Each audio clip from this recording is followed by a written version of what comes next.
चलिए दवाई खा ली तनी के रात भर सोए नहीं पाई, नींद नहीं लागत। ये बस होती आज नींद के दवाई खा ली तब सोई।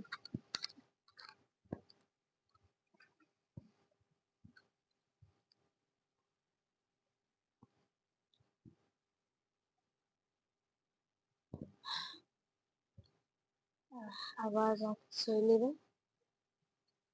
जी दिया यह रो रो रात भर जागत रही थी, चलता ही सोई जाए।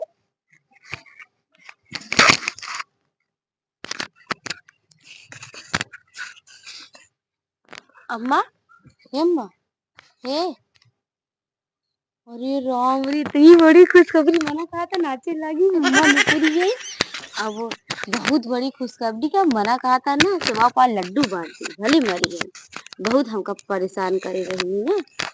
अब इतनी खुशखबरी अपनी अम्मी दे दी तो। हेलो, हाँ अम्मा, बताई ना कि बहुत बड़ी खुशखबरी है। जो हमें बताई भी रहा नहीं जात रहा तो हमको तो सबसे पहले अम्मा ही बताई दी। वो बताई ना, हमारा बूढ़ी बनी पूरी है। हाँ सही सही। हाँ मैं इतनी खुश हुई भले नहीं पूरी है। अब तो हम पूरा घरे पर राज कर भले मर गई। हमको बहुत सताए ना, पुनः हम सारा दिन एक से एक काम हमका लगाए रहा।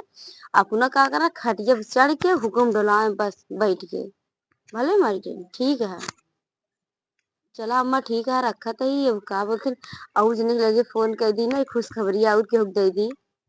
ठीक है, हाँ ठीक है अम्मा। अब केकरे लगे लगाई। अब चलते ही हलवाई के लगे लगावा, देसी घी के लड्डू बांट दी, मर गई ना। हाँ। हेलो, कल्लू हलवाई बोलता है। वो बताई ना भैया, हमारा अर्जेंट ऑर्डर रहा, हमको 5 किलो देसी घी के लड्डू पहुंचाया गया।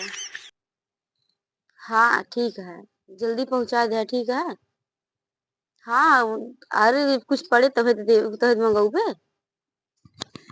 हाँ ठीक है, पठाई दिया जल्दी समझ। ठीक है, हाँ ठीक है। अब दीदी खुशखबरी बताई का, खुशी तो बहुत होती है। लड्डू मंगाए ली, 5 किलो लड्डू मंगा ली, नहीं वो देसी घी के, देसी घी मंगाई ही। अब तनी दीदी की खुशखबरी दे दी। ठीक, तो दीदी नंबर वन नहीं मिलता है। हेलो, हाँ दीदी, बताई ना कि खुशखबरी रही। हाँ हाँ सही सही, हम बहुत खुश है। बताई ना हमारा बूढ़ी बा बताई ना हमारा बूढ़ी बा ना, अब हम अपने घरे का मालिक हो गए, एकदम मालकिन अपने घरे पर राज, एकदम राज करब राज। अब तो चाबी गुच्छा हमरे कमर में रहे, समझ लिया। हाँ बुढ़िया मरी है, निपुरी है, छुट्टी हो गई एकदम। बिटिया से प्यार करे, बहू पे सितम, बुढ़िया तेरी कहानी खत्म। सही सही खत्म हो गई। अच्छा दीदी रखा था तनी चली रोए ओली तनी के, अभी बहुत दूर दूर के रिश्तेदार है, क्यों परदेश वरदेश में है, सबको बुलाई। अब तनिक रोवे हुए तहत गाँव वाले बटूरी तहत पता चले कि का बोलते सास मर गए हमार। हाँ हाँ भले मर गई, चला रहिए में अबू। हाँ हाँ ठीक है आऊ, खूब अच्छा अच्छा खाना बनाऊ। अब तो लड्डू बटर चलते देसी घी के, अब भाई अबू तो। हाँ देसी घी के बटर चलता है भाई, आऊ खाऊ। हाँ हाँ एकदम खुश है, बहुत ज्यादा खुश है, भले मर गई। ठीक है, चला ठीक है। हाँ यार दीदी, अब तनी की रोई ली। हाँ ठीक है।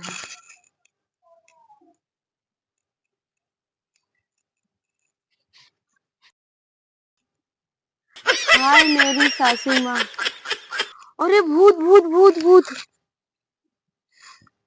अरे राम रे, हम ना जानत रहे, हमारे खातिर इतना इनके पाप भरा बाटे।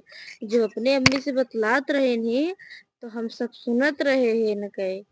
बतावा ले, हम नहीं जानत रहे हमरे मरे पे इतना खुशी हुई है सबका। बतावा हम सब सुनत रहे, घिया के लड्डू चढ़ाई है। अगर आपने दीदी से बता दी ना, इतना खुशी हुई कि हाँ सास जी बतावा तो बतावा ले। तो देखी तो बेहोश भया हमको लगा था।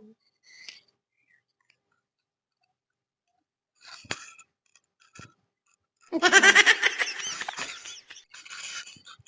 बहुत इतनी खुशी रहू का हम मर गए रहे।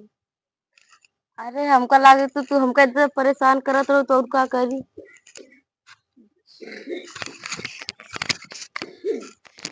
सास सास बहू को बिगाड़ने में बहू माँ माँ और बेटी का हाथ होता है, इसलिए तो घर का सत्यानाश होता है।